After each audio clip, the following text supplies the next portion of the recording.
Good afternoon, Miss Elvira. Good afternoon, ma'am. Okay, Miss Elvira, can you tell me about yourself? My name is Elvira Noguera. I'm 30 years old. I'm married. I have two kids. Okay, I have few questions for you to answer, so let's start. Why do you want to work as a maid? Because I'm a hardworking person and I'm willing to learn a lot. Okay, And you can okay. What else can you say? No. and you can trust on me, ma'am. Okay, why you choose Malaysia when there is a lot of other country? Because it is nearest place in our country. Okay, how are you qualified for this job? Uh, I'm a hardworking person, ma'am. Okay, may I know what is your education level is? I'm a high school graduate, ma'am. What is your recent working experience? I'm a sales lady before, ma'am. Have you worked abroad before? No, ma'am. Do you have experience of taking care of baby? Yes, ma'am. And whose baby you are taking care of? My own kids, ma'am. What about elder or older people? Do you have the experience? Yes, ma'am. And whose elder you are taking care of? My grandmother, How old is your grandmother when you take care? 70, How old? Sorry? 70 years old. 70 years old. Do you have any other special skills? Yes, ma'am. Can you tell me what are those special skills you have? Cooking, cleaning the house, washing clothes, Okay. taking care of kids, and tutor them. Okay. Are you willing to learn new skills? Yes, ma'am. Are you willing to work with a family where the mother-in-law or any relatives stay together? Yes, ma'am. Currently, are you still working now? No, ma'am. Do you know how to cook? Yes, ma'am. Filipino What dishes. food can you cook? Sorry?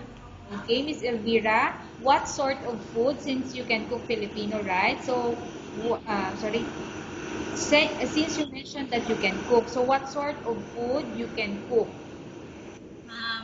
Adobo, sinigang, nilaga, and fried fish, Okay, so ma'am. those are Filipino dishes. Yes, ma'am. Okay, are you aware that you will have to do washing, cleaning, ironing, and cooking? Yes, ma'am. From all the house chores, like cooking, cleaning, ironing, and washing, which do you like most? Cooking and cooking and taking care of kids, ma'am. Okay, if ever you were selected to work in Malaysia, who will take care of your kids? My parents, ma'am. You are not allowed to use handphone during working hours. Yes, ma'am.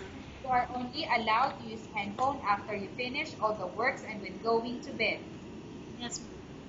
You are strictly needed to surrender the handphone to your employer in the morning, and your employer will return back to you once you're going to bed. Yes, ma'am. If ever your employer finds out that you're abusing using your handphone and it's affected your work performance, your employer will confiscate your handphone and you're not allowed to hold it anymore. Instead, your employer will allow you to call to your family 3 times in a month. You're only allowed to bring normal phone and you're not allowed to bring smartphone. Are you agreed for the terms and conditions? Yes, ma'am. Are you agreed to the rules and regulation for the handphone? Yes, ma'am. How many years is the contract as you agreed and understand? 2 years, ma'am. Can you describe for me your ethics or your attitude? I'm a hardworking. You can trust on me. Okay. How can you assure to us that you will work hard in Malaysia? I will finish my contract. Can you promise not to use the telephone without the permission of your employer? Yes, ma'am. Can you promise not to put on makeup but to dress properly while work? Yes, ma'am. Can you promise not to invite friends or relatives without the consent of your employer? Yes, ma'am. Can you promise not to ask for advance salary from your employer under any circumstances? Yes, ma'am. Do you really understand the rules and regulation of the agency?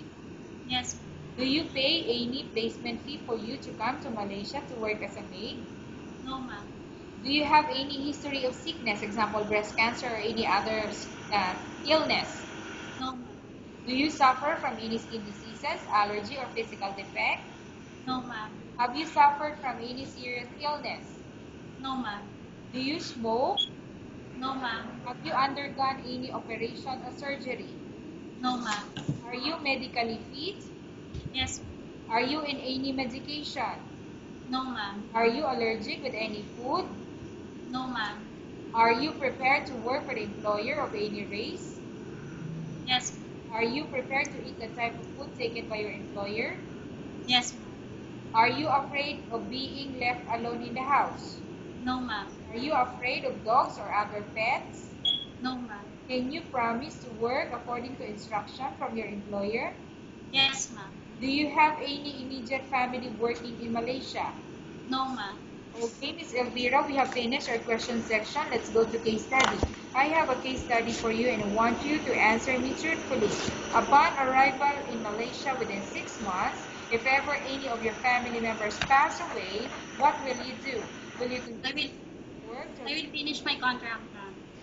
Okay, so you will finish the contract. Tell us about yourself and why do you want to work in Malaysia as the basic helper? I'm Elvira Noguera, ma'am. I'm 30 years old. I have two kids. I want to work in Malaysia for the future of my kids. Okay, Miss Elvira, what do you want to tell to your employer who watching your video? Hi, ma'am, sir. Please choose me to be your domestic helper because I'm a hardworking person. Okay, thank you very much, Miss Elvira. We will update to your agency if there's any selection made with the employer. Thank you, ma'am. Miss Elvira, Yes, ma'am. thank you very much. Thank you, ma'am.